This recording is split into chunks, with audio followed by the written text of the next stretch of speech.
The government has to prove that you committed a crime, and they have to do so to such a standard that it excludes any reasonable doubt at all that you committed the crime, not only as the person who did it, but as to each and every element of the crime with which you're charged.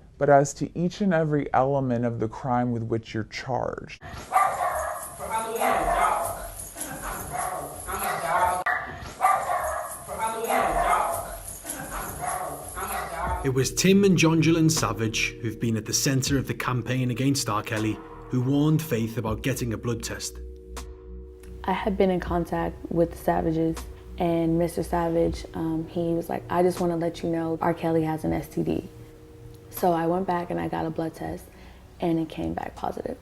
That bitch lying. I can let you listen to 4 hours of motherfucking tape. That bitch mama told her to go back and get some more motherfucking proof. I got that shit on motherfucking video and audio.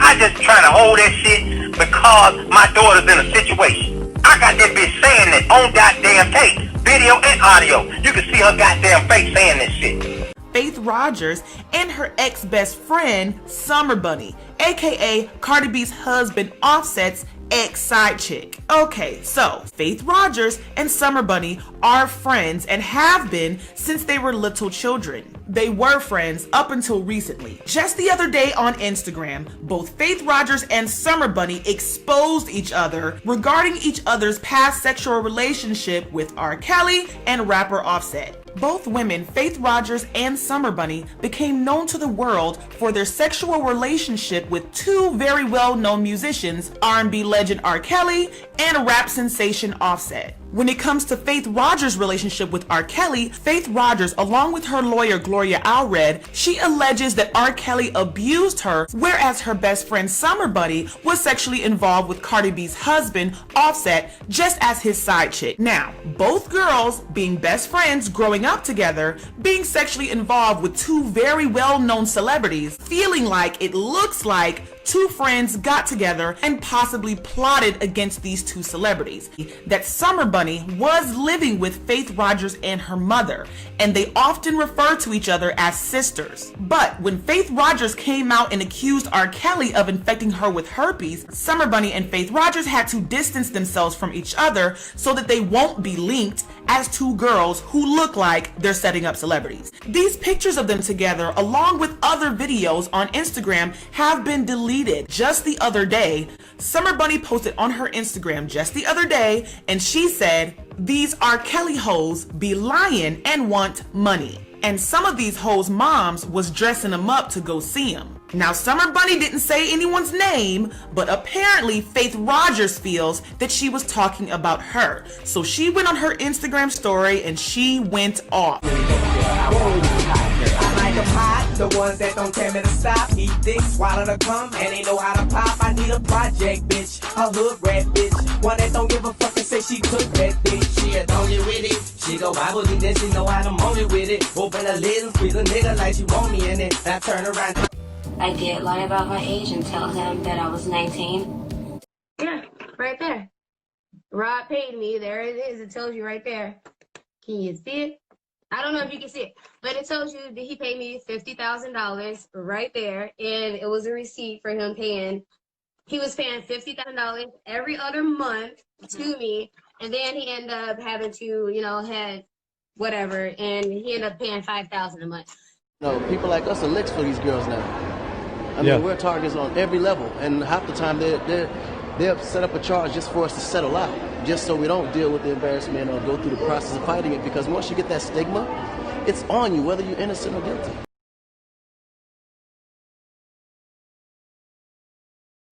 And my mom, I was always telling her that I was going out with my friends. This is the summertime when I first started dealing with him. So it was easy for me to just say, oh, I'm going out with friends. So your mom had no clue that you were dealing with R. Kelly? So my mother had no clue that I was dealing with Rob. Bill Cunningham Show. What are you doing? I'm doing what I do. A sister and her secret life. You don't stop today. I'm going to take my little niece and I'm going to wash my hands to you. That's it and that's all. Yes, I was on the show. I was on the Bill Cunningham Show. And that story was false. And I did not have a child at the time. I took money from Robert in the beginning. when we were down in New York. That's the only time I took any money. It was just $200. And I took that because my family was hungry. And I was in New York with him, and he had a whole pocket full of money and all. They gave him per diems and everything. He didn't give me nothing. Now, I got to get some money, and I'm in New York, man. You can't give it to me. Somebody's finna get a headache. Because I was ready to go outside and take some money from somebody. But instead, I took it out of his wallet because he had a whole bunch anyway. And then I felt like he was wrong to me. And then I told him, and I didn't steal nothing from nobody. I'm not a thief. I'll take some shit from you, but I ain't a thief. Now, after I left him, I still had the credit card, the American Express. Okay. And here it is. After that, I left him. We're done. I am broke. I went to the gas station one day. Tried the card, and it worked. Okay. It was Christmas then. That's just the bottom line. It worked. I used it. Fuck him. He's here in the photo with the R&B star. Smith admits to his own demons, drug use, and doing time after being fired by Kelly for theft. Michelle was like a second mom to me when me and Michelle were really close, but it wasn't all that it had cracked up to be. It was a bunch of lies and manipulation and a bunch of Michelle using me, of course, to, get Louis bags and get money out of me and stuff like that. So I was just tired of the lie. As much as I trusted your motherfucking ass, and you do this to me, this is my motherfucking daughter. This ain't your motherfucking best friend. She ain't never been your best friend. She ain't gonna never be your fucking best friend. I cannot fucking believe you. I keep trying to tell you, Geronda, I'm the wrong motherfucker to fuck with. I've been there, listened to your motherfucking ass, and then you put that bullshit on motherfucking social media, and then you let the fucking savages. Yeah, I heard about the motherfuckers too. So apparently you've been talking to their motherfucking ass because I heard you have. So guess what? You go get some motherfucking papers in the motherfucking mail, that a motherfucking share, because I'm suing your motherfucking ass for this bullshit. Don't ever in your motherfucking life call my motherfucking phone again. Well, I do have a tattoo of Dominique's name, and it's right here on my leg. It's inside of a heart. It's right here, and it says Dominique Sade Gardner. Don't get me wrong, because I would love to get hit down, just like her. I mean, hit from the back and side, and I thought I rolled like a pro.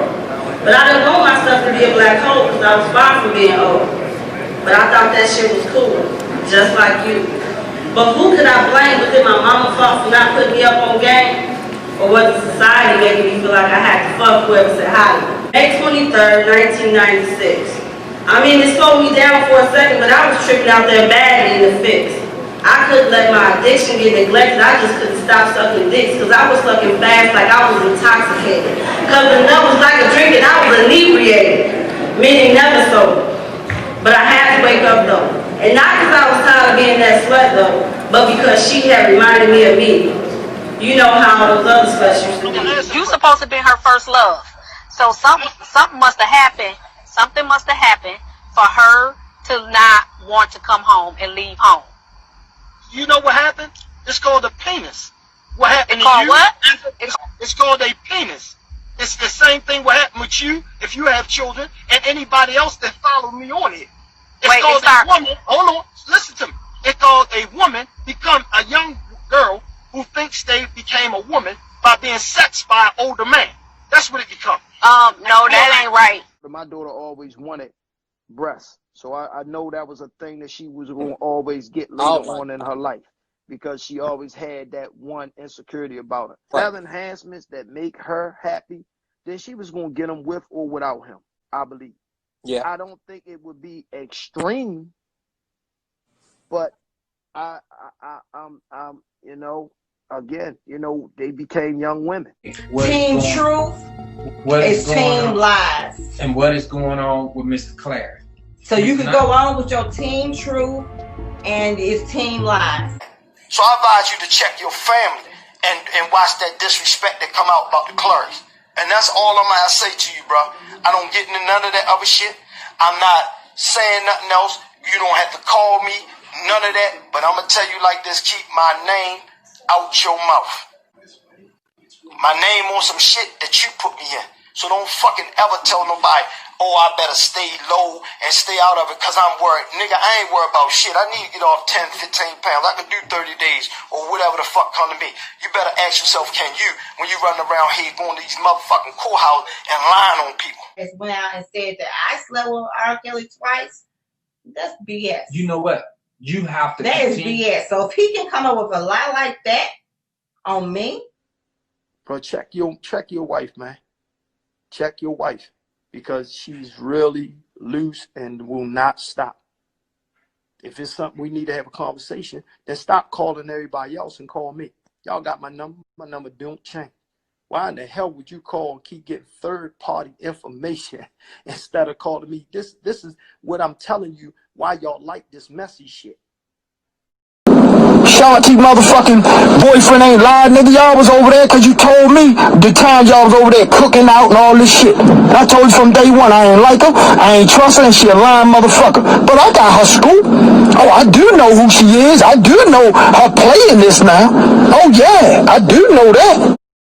How long were you with R. Kelly? And then when you look at Joycelyn Savage's father, he goes 3 years. Like, he says it real low. He goes 3 years. And then she says 3 years. And then the reporter says 3 years. And then Joycelyn Savage's father goes, yes. And then Asante says, yes. She literally copies what he tells her to say. And then the reporter asks, how did you meet him? And then she goes, And then Joycelyn Savage's father steps in because he knows she don't know what she's supposed to say next.